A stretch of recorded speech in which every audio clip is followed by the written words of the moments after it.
건강병원의 박상은입니다.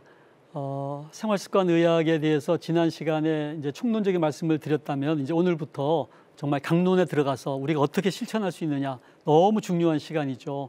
7가지 기둥 중에서 오늘은 음식과 운동에 대해서 말씀을 드리려고 합니다.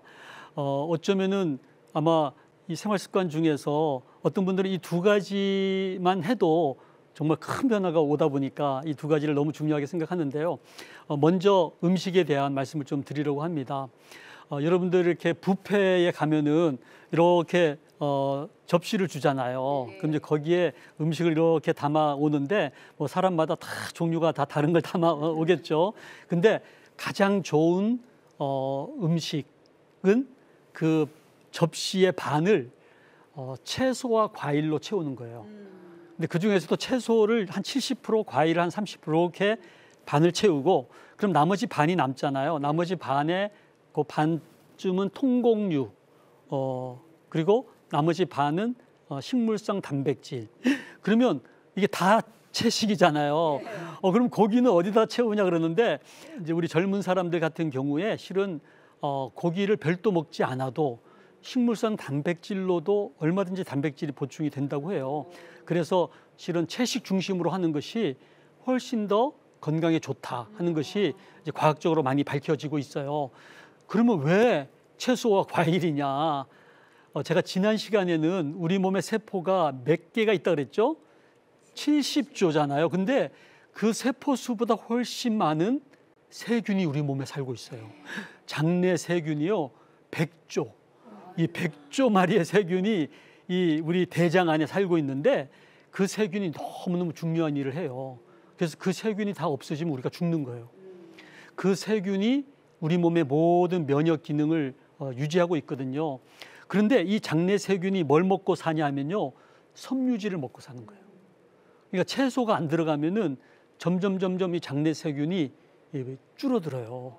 이 장내 세균이 부족해지면은 어떤 병이 생기냐면요, 뭐 과민성 대장염, 또 대장암, 여러분들 아마 아토피 있으신 분들, 또 알레르기, 천식, 비만, 이게 또 정신적인 영향을 끼쳐서 주의력 결핍, 뭐 과잉 행동, 또 우울증, 자폐증, 뭐 여러 가지 그런 정신적인 어떤 문제도 일으킨다 그래요. 그만큼 이 장내 세균이 중요한 역할을 하는데, 왜 그러냐? 이 장내 세균이 너무너무 중요한 호르몬을 만들어요. 우리가 행복 호르몬으로 알고 있는 세로토닌, 이 세로토닌을 이 대장에 있는 장내 세균이 만들기 때문에 우리 몸에서 만들어지는 세로토닌의 95%가 이 장내 세균이 만들어서 대장에서 만들어지는 거예요. 뇌에서는 그냥 3%밖에 안 만들어지거든요. 그래서 혹시 여러분들 좀 마음이 우울하시거나 또는 자꾸만 설사를 하고 과민성 대장을 앓고 계신 분들, 또 여러 가지 좀 주의력 집중이 안 되시는 분들, 이런 분들, 기분이 좀 우울하다, 이런 분들은 채식을 하시고 채소와 과일을 많이 섭취하시고 그러시면은 이 세로토닌이 분비되면서 그런 것들로부터 벗어날 수가 있어요. 너무너무 중요한 사실이에요. 그래서 하루에 적어도 25g의 섬유소를 드셔야 이 장내 세균이 세로토닌을 생산할 수가 있다고 합니다. 그러면 어떤 음식을 먹어야 되느냐? 물론 이제 청결한 음식을 먹어야 됩니다만은 오늘 특별히 말씀드리고 싶은 것은 저지방식이, 그리고 채소와 과일, 그리고 자연식이라고 하죠. 자연에서 난 그 식물의 모습 그대로, 그러니까 가공식품일수록 실은 안 좋아요. 가공하지 않은 그 천연의 모습 그대로 먹는 거, 그리고 제철 음식, 그리고 로컬 푸드라 그러죠. 그 지역에서 나는 음식, 그리고 소식, 서식, 호식이라 그래요. 조금을 먹되 천천히 먹고 또 맛있게 먹고 맛을 음미하면서 먹는 것이 너무너무 중요한 거고요.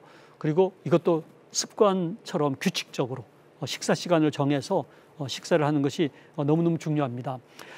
근데 조금 이제 몸이 불편하시거나 또는 이제 병을 치료 받으시는 경우, 또 암, 항암제 맞으시거나 또는 이제 연세가 있으셔서 식물성 단백질로 좀 부족하다는 분들은 이제 동물성 단백질을 뭐 섭취할 수 있잖아요. 그럴 때는 어떤 고기를 먹는 것이 좋으냐? 아까 말씀드린 것처럼 뭐 소세지, 햄 이런 그 가공육은 정말 안 좋아요. 여러분들 아마 그 발암물질 요즘 뉴스에 나오는데 발암물질 중에서도 굉장히 정도가 심해요. 모든 고기가 실은 적색육이 발암물질로 분류가 돼 있어요. 그래서 실은 고기 자체가 발암물질이긴 합니다만은 먹으려면은 꼭 고기를 먹어야 된다면 수육이 좋아, 수육. 그래서 삶아가지고 기름기 제하고 삶은 그 고기는 그래도 안전한 편이고요. 그래서 여러분들이 맛있어하는 소갈비, 속꼬리, 뭐 삼겹살, 돼지머리, 족발 뭐 이런 그 부드럽고 막 그 기름이 막 사이사이에 들어가서 맛깔나는 그런 것들은 오히려 비만이나 우리 지방질에 좋지 않는 거죠. 그래서 기왕에 먹으려면 사태 같은 거 아니면 닭 가슴살 이런 거는 고기 중에서는 그래도 권할 수 있을 것 같아요.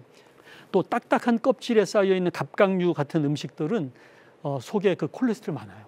그래서 새우나 바닷가재나 게 같은 거 이런 거는 그냥 맛만 보시고 너무 많이는 한꺼번에 안 드시는 게 좋고요. 특히 안 좋은 것은 그 튀긴 육류에는 뭐가 많냐 하면은 트랜스 지방 들어보셨죠?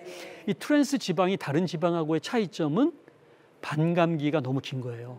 반감기라고 하는 것은 그 안에 있는 지방질이 반으로 줄어드는데 걸리는 시간이 어떤 트랜스 지방은 5년, 10년이 된다고 그래요. 그러니까 한번 먹었는데 그 지방이 계속 우리 몸 안에 남아있다고 생각해 보세요. 너무 끔찍하잖아요. 그래서 이런 그 튀긴 고기 또는 구운 고기 이런 것들은 트랜스 지방이 있기 때문에 조심을 해야 되고요. 피자 한 판은 햄버거 3개 이상의 칼로리가 있기 때문에 온 집안이 하나 시켜서 나눠 먹어야지 자기 혼자 한 판 시켜서 먹는 분들은 너무 하시는 거죠. 근데 왜냐하면요, 우리 몸에 혈관이 있어요. 머리부터 발끝까지 쫙 혈관이 없는 곳이 없어요. 그러니까 여러분들 어디나 찌르면 피가 나오는 이유가 거기에도 혈관이 있는 거죠. 근데 그 혈관은요, 이렇게 뻥 뚫린 혈관이 제일 좋은 거예요. 비어있는 혈관. 이 혈관이 기름이 껴가지고 살이 찌기 시작하면 그게 이제 동맥경화증이거든요. 우리는 막 그냥 뭐 토동토동해지면 좋은 것 같은데 혈관이 살이 찌잖아요. 그럼 점점 좁아지고 속에 공간이 없어지다 보니까 마지막에는 막혀버려요. 그래서 그런 경우에는 나중에 이렇게 기름때가 껴가지고 썩어져 들어가서 결국은 수술해야 되는 경우도 많이 있는 거죠. 특히 이 심장을 먹여 살리는 혈관을 우리가 면류관처럼 생겼다 그래서 관상동맥이라고 그러거든요. 이 관상동맥이 좁아지거나 막히면요, 이건 큰일 나요. 그래서 무슨 일을 하다 갑자기 하고 심장에 통증이 오잖아요. 그 흉통이라 그러는데 그 흉통이 5분 있다가 사라져. 그럼 그 사람을 협심증이라고 그래요. 근데 그러면 이제 팍 좁아졌다가 다시 이렇게 풀리는 거죠. 근데 그게 확 막혀버린 사람은 5분, 30분, 1시간 지나도 통증이 계속돼요. 그런 사람들을 우리가 심근경색증이라고 그러거든요. 그래서 심장마비라고 얘기를 하죠. 이런 경우는 응급처치를 해야 돼요. 그래서 혈관이 막혀서 심근경색증이 온 경우에는 2시간의 골든타임이 있어요.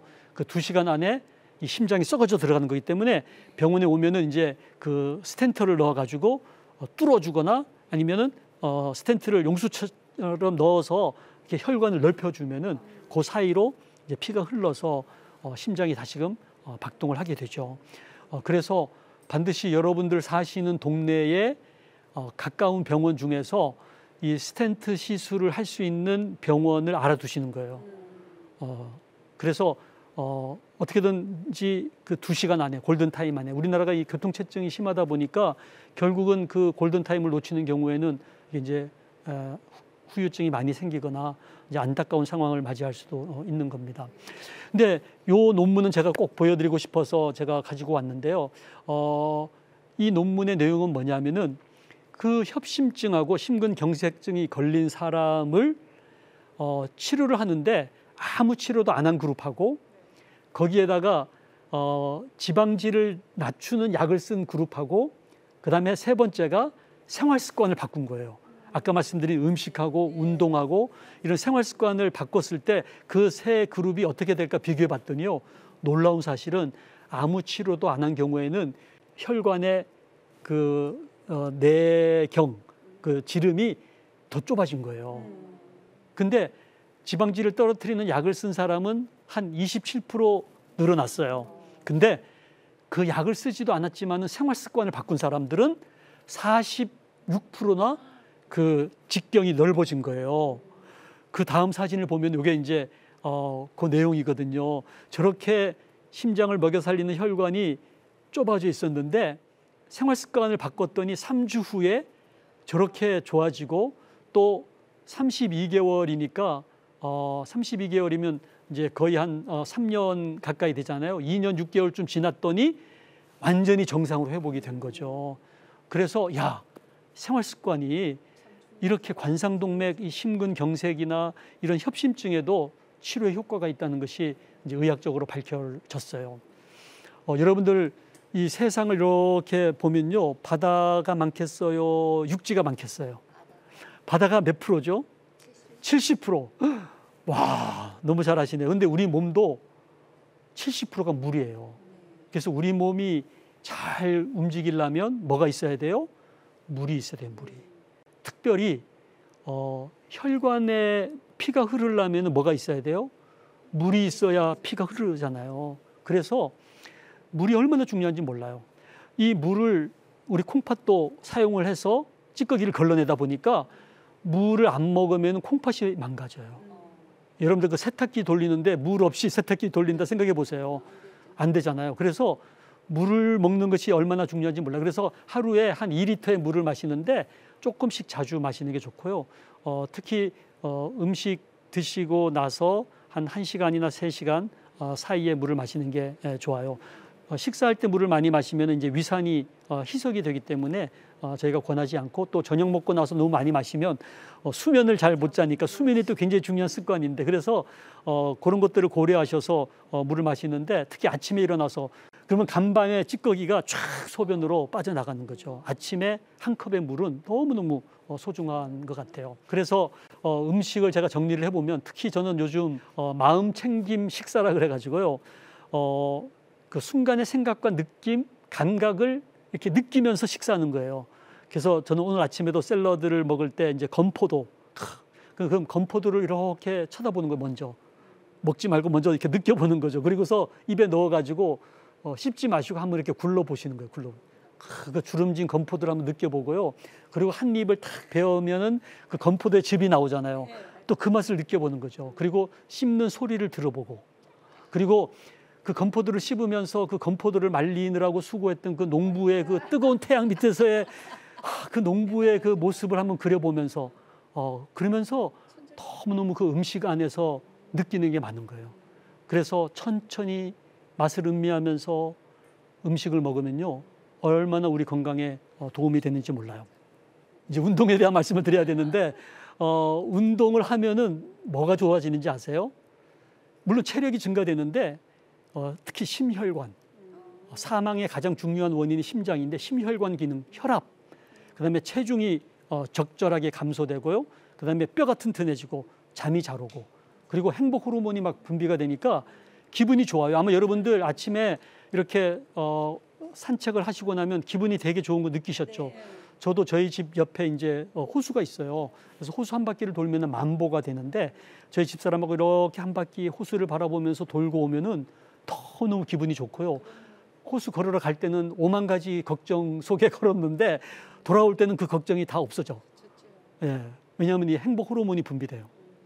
그래서 여러분들 이 운동이라는 것은 조기 사망률을 30%까지 감소시킨대요. 그래서 이 운동 중에서 특히 이제 유산소 운동, 근력 운동, 균형 운동, 요 세 가지를 말씀을 드리는데요. 유산소 운동은 뭐냐 하면은, 여러분들 아마 그 갑자기 뭐 역도를 한다거나 막 100m 달리기 뛴다거나 이런 거는 좀 무산소 운동에 가까워요. 너무 갑자기 급격한 운동을 하기 때문에 무산소 운동이라 그러는데요. 우리가 조금 오래 살기 위한, 장수를 위한 운동으로는 무산소 운동보다는 유산소 운동을 권해요. 그래서 여러분들 그 조깅을 한다거나 조금 빠른 걸음을 걷는다거나 수영을 한다거나 자전거를 탄다거나 이런 것들은 굉장히 좋은 유산소 운동이죠. 근데 너무 운동을 많이 한다고 좋은 건 아니에요. 왜냐하면 그 최대 맥박수라는 게 있어요. 그거는 여러분들이 돌아가실 수 있는 맥박수예요. 절대 거기 가서는 안 되는 맥박수. 220에 여러분들 나이를 빼면 돼요. 그래서 저 같으면 이제 60 중반이거든요. 그러면 220에서 60을 빼면 어떻게 되겠어요? 160이 되잖아요. 내가 맥박이 160번 심장이 뛰면은 내가 죽는다는 뜻이에요. 절대 거기는 도달해서는 안 된다는 거예요. 그러면 얼만큼 운동하느냐? 나의 최대 맥박수의 60 내지 80% 정도가 되게 운동을 하라는 거예요. 보통 이제 환갑이 지나신 분들은 맥박이 100번을 뛰면은 그때부터는 조금 조심을 해야 되는 거예요.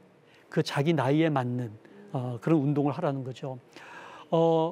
특별히 제가 꼭 이 운동에 대해서 말씀드리고 싶은 것은 일상 속에서 할 수 있는 운동을 찾자는 거예요. 그래서 괜히 무슨 운동 선수가 돼야 되는 게 아니라 또는 꼭 헬스장에 가야만 되는 게 아니라 여러분들 가까이에서 할 수 있는 운동을 찾아보는 거예요. 그러니까 저 같으면은 그 진찰실에 이렇게 의자가 있어요. 그럼 그 의자를 붙들고 이렇게 푸시업을 해요. 환자 없을 때 이렇게 20번 이렇게 하고 또 여러분들은 집에서 수건 같은 걸로 이렇게 맨손 체조 할 수 있잖아요. 그래서 여러분들이 살고 있는 일상생활 속에서 운동을 하는데 가령 이런 거 집에 가시다가 버스 한 정거장 전에 내리는 거예요. 그리고 저는 저희 집에 테레비 앞에 소파가 없어요. 스태퍼를 놔서 스태퍼. 그래서 테레비를 볼 때는 늘 스태퍼를 하면서 테레비를 봐요. 왜냐하면 나의 일상생활 속에서 운동을 하기 위해서 따로 내가 시간을 떼기가 어려워. 그러면 9시 뉴스를 보거나 8시 뉴스를 볼 때 내가 스태프를 하면서 그럼 1시간 운동하면요 땀이 촉촉이 나거든요. 그러면 이제 샤워를 하고 이렇게 그다음 일정을 할 수가 있는 거죠. 그리고 애완견이 있으신 분들은 애완견하고 산책하는 거 늘 시간을 만드셔서 이렇게 일정하게 하시는 게 좋을 것 같고요. 그래서 여러분들 가까이에서 할 수 있는 운동을 한번 찾아보라는 거고요. MRI 사진이 너무너무 인상적이에요. 이렇게 조용히 학생을 앉아서 있게 했더니 20분 뒤에 저런 모습이 나와요. 근데 20분 걷게 했더니 우리 뇌혈류가 너무너무 좋아져 가지고요. 이렇게 혈류가 얼마나 풍성해지는지 몰라요. 그래서 혹시 공부시키는 아이가 있다면요. 먼저 운동을 하고 나서 공부를 하게 하면은 훨씬 더 학습에 도움이 된다는 거죠. 그래서 운동이 꼭 체력만이 아니라 지력에도 도움이 된다는 말씀을 드리면서 일상 속에서 여러분들께서 할 수 있는 운동을 찾아서 적어도 하루에 10,000보 이상 걷고 그다음에 근력 운동 하시고 이렇게 균형 운동, 한 발로 서는 균형 운동 요 3가지를 하시면서 여러분들의 습관을 바꾸셔서 여러분들의 건강을 되찾기를 바라겠습니다. 감사합니다.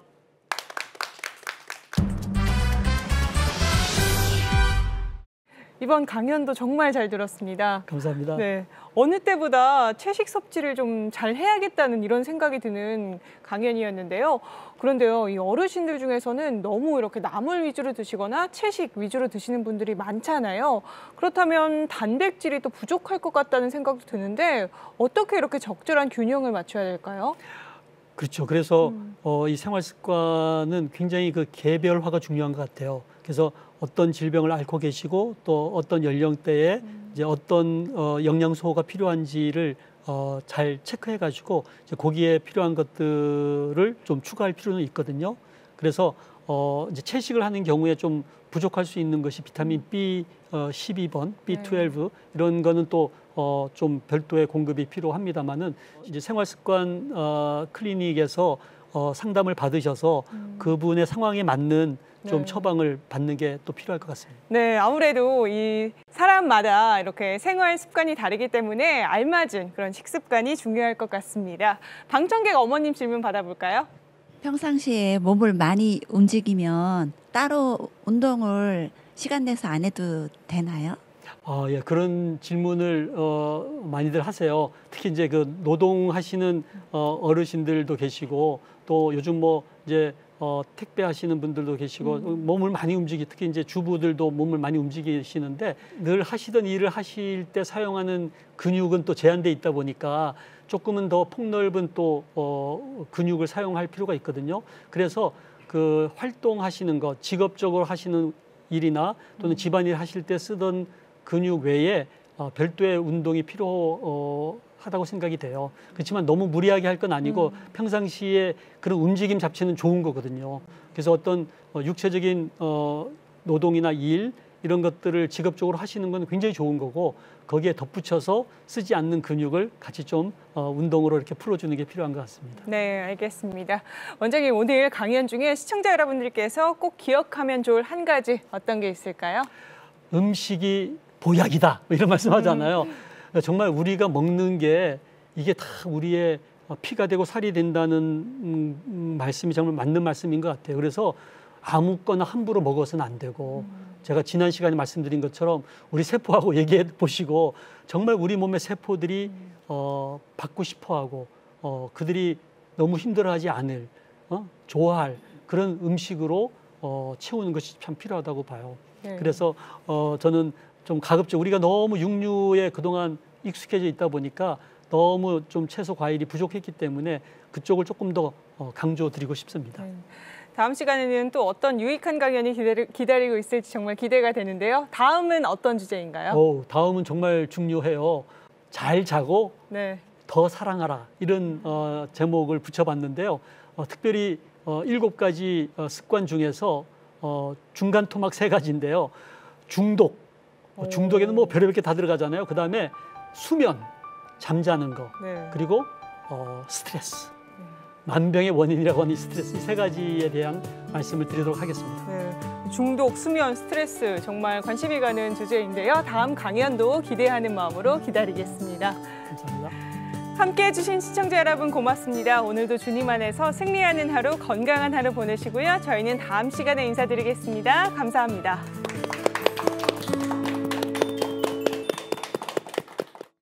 이 프로그램은 여러분의 미디어 선교 후원으로 제작되었습니다. 선교는 사명, 후원은 동역. 당신도 복음을 전할 수 있습니다. 선교 후원 02-6333-1003번